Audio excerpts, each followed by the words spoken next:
乔伊波伊封印的霸气，时隔800年依然解除了伊姆的果实能力。香克斯的霸王色释放曾远距离震慑大将绿牛，卡普的霸气拳头险些干翻了蜂巢岛。那么毫无疑问兄弟们，弹头岛的剧情之后，海贼王的战力系统又升级了，也就是第4次升级了。今天我们就来细聊一下大家最感兴趣的话题——海贼王的战力。先说战力系统 1.0 版本，能力者的世界。东海篇橡胶路飞出海，科比看见路飞胳膊伸长，很震惊。接着依次又登场了4分5裂小巴基、滑溜溜雅亚丽塔，他们都凭借果实能力提高了战力。而最重要的是烟南斯摩格的出现，一瞬间就抓住了这3个能力者。后来多尔顿和乔巴的动物系也相继出现，恶魔果实这才有了大致的分类：超人、动物、自然。那这时候战力系统 1.0 给我们描绘的世界是一个恶魔果实能力层出不穷的能力者的世界，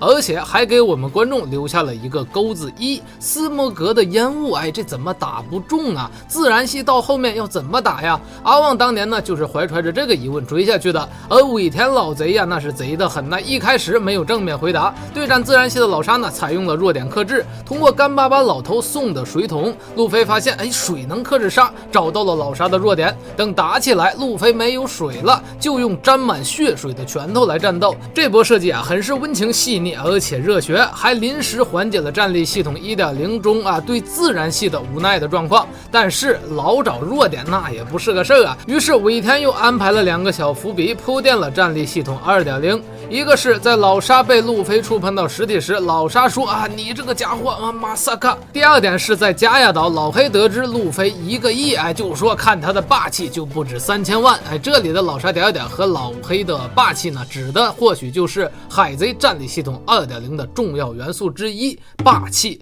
不过尾田实在是太他妈能藏了，他要在剧情中一步步交代霸气设定。现在空岛引入了新网的效果，能在战斗中预见一些招式，而后来直到雷利带路飞修行时呢，才有雷老爷子实锤。空岛的新网呢是霸气中的见闻色霸气。同样，司法岛引入了坚不可摧、岿然不动、固若金汤，一提就想笑的铁块。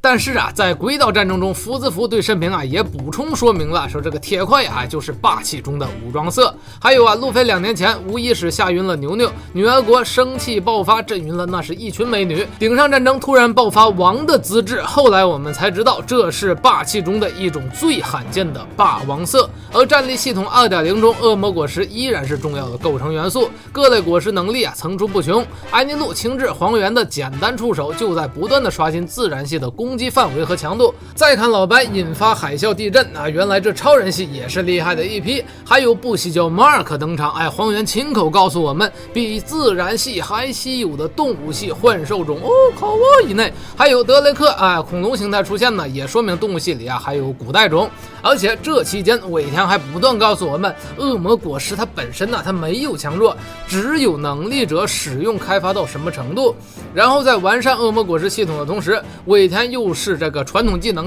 给观众留了钩子2，就是特殊的自然系暗果实。老黑他不能元素化，但能吸住恶魔果实能力者，至今漫画还没有说明具体是为什么。总之战力系统 2.0 就做了2件事：完善恶魔果实设定，介绍霸气的基本概念。所以2年后片段中，大家战力提升基本都体现在了掌握霸气和果实能力的开发上，比如路飞秒5万杂鱼小兵，比如罗宾分身巨大树。由此可见战力系统 2.0 是占据篇幅最多的当然也是最受诟病的，毕竟中间夹杂着顶上战争篇，这些世间的顶尖的战力竟然没体现出太多霸气的对抗，只能说这也是剧情需要没有办法的事儿。接着便是战力系统 3.0， 霸气的深度开发与恶魔果实觉醒。和前面介绍 1.0 2.0 一样，尾田在介绍战力 3.0 之前先铺垫了一下，在海底监狱借老沙之口说出了觉醒2字，可直到得岛篇才算正式进入了 3.0 时期。明哥为我们初次展现了觉醒效果，把周边的事物全变成了线。同样，后来路飞的敌人卡2的觉醒也是类似的效果，但到了罗和基德就略有变化了。一个是可以在 room 里改变任何物体，一个可以赋予任何物体磁性。那么这4位超人系的觉醒效果只能去定性的总结，深度影响外界事物。而战力系统 3.0 最有突破性的还得是路飞觉醒成为妮卡的状态，从超人系变为了动物系人人果实，这就打破了恶魔果实分类标准，或者说这是在告诉观众啊，海贼世界的架构里呢，3类恶魔果实可能就是里面的人为分类的，橡胶和人没什么区别，就好比对大自然而言，人和小蚂蚁不过都是一个生灵，没有区别。然后至于 3.0 系统另一个重要的元素霸气的深度开发，那就是非常的明显了。卡尔见闻色预见遥远的未来，路飞武装色升级流鹰，凯老师一棒子教会霸王色缠绕。总之 3.0 系统已经触碰到了4皇的门槛。不过介绍完 3.0 系统尾田又留了个钩子。凯老师面对山一样的拳头说道：“光靠能力无法称霸世界，罗杰就不是能力者，霸气才是凌驾一切的存在。”随后呢，发动了果实能力当时我们还吐槽，这个凯老师这言行也不一致啊。现在看到这里才明白凯老师这最后一刻意义深远呐，因为战力系统 4.0 就是由此开启的。他当时说霸气凌驾一切，称霸大海的罗杰就不是能力者，但是呢，现在罗杰已经死了，所以呢，我们要看战力 4.0 就要去看和罗杰密切相关的2个人，一个是罗杰传承人红发香克斯，在和之国之后，他曾超远距离释放霸气震慑绿牛，大将绿牛当场举手投降；另一个是和罗杰打了一辈子的对手卡普，他从天而降的一拳差点震碎风涛岛。那么 4.0 的特点之一就一目了然了，就是超远距离超强打击，而战力 4.0 特点之2便是凌驾一切。罗被毒 Q 的果实能力变性了之后呢，用霸气恢复了过来，还说和4皇战斗之后已经了解了能力在超强的霸气面前是无效的。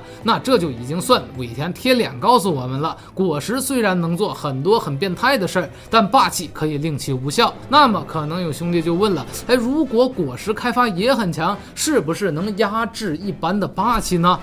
没错还是看3大船长。罗打不过黑胡子，当时明显是吃了霸气没有那么强的亏，因为他的霸气无法无效化暗果实能力。还有基德香克斯一招霸王色拉满的神臂干翻了基德电磁炮，那这一波翻译就是霸气干掉了果实能力。而更直接的是路飞这边，他用霸气打了吴老星那么久，根本就无济于事。可是在1122话中，艾米特释放了乔伊波伊的超强霸气，不仅仅是吴老星立即就被无效化了果实能力，甚至伊姆的传送能力都被解除了，还伤到了玛丽乔亚的伊姆本姆。所以说同样悬赏30亿的3大船长，他们的霸气修炼都还没有完全到家，还有非常大的提升空间。所以阿旺估计战力系统 4.0 完全展现在大家眼前时，应该是他们可以用霸气抵抗果实能力的时候。而如果可以将炉火纯青的霸气与开发到极致的恶魔果实完美结合，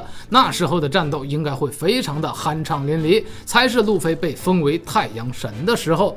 这波战力系统分析可还细。